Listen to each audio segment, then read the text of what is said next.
Менің есімім Альмира, мен Ақтөбе қаласының тұрғынымын. 2022 жылы 4 қаңтар күні мен халықтың алаңға жиналып жатқанын естігенім. Мені күзетіп отырған полиция үйге келіп, шықпаңыз, халық алаңға жиналып жатыр. Сіз шығатын болсаңыз, мен сізді ұстап кетемін деп айтып кетті. Содан кейін мен шыққан жоқпын, үйде отырдым. Бір кезде сол полиция келіп үйге, апа не істейміз?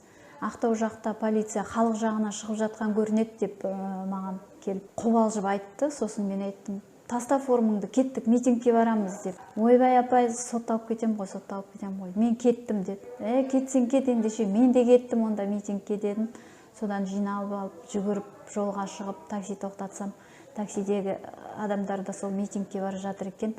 Қуанып тойға бара жатқандай жеттік.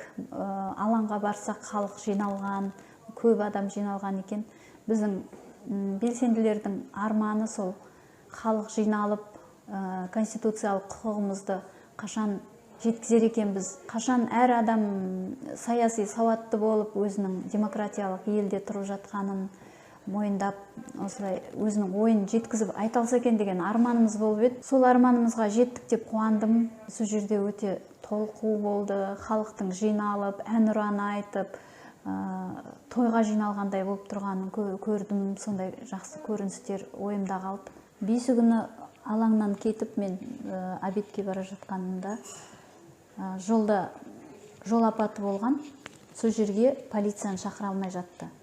Полицияға звондайды, ешкім трубка көтермейді, жауап бермейді. Сонда таңғалғанмын. Бұл не болды? Полициялар не алып жауап бермейді? Менің байқағаным, менің бір таңғалғаным, әшейінде митингке шыққан адамдарды қол-аяғынан сүйреп, ұстап, апарып, қамап сөйтіп жататын. Ол әскери акиматты қоршап тұрған әскерилерге шабуыл жасап жүрген кейбір бұзақы ішкен адамдарды байқадым. Мен сол адамдарға тоқтатыңдар бұларды деп жүгіріп, қолдарынан ағаштарын алып алып, қолдарындағы ұстаған заттарын алып алып, сондай қарсылық көрсетіп, тиіспеңдер деп сөйткенімде, ешбір полиция ешқандай реакция жасамады. Я ұстамады оларды. Жандарына келіп бір бұзақылық үшін жауапқа тартуға тырысқан жоқ. Сол моменттерге мен өте таң қалдым. Сол қаңтар оқиғасынан кейін міне уже 2 жыл өтті. Ешқандай өзгеріс жоқ. Халықтың әлеуметтік күйі де өзгерген жоқ. Сол қалпы төмендемесе, одан ешқандай өзгеріс болған жоқ, жақсы жағына қарай. Бұл қаңтар тағы да қайталануы мүмкін.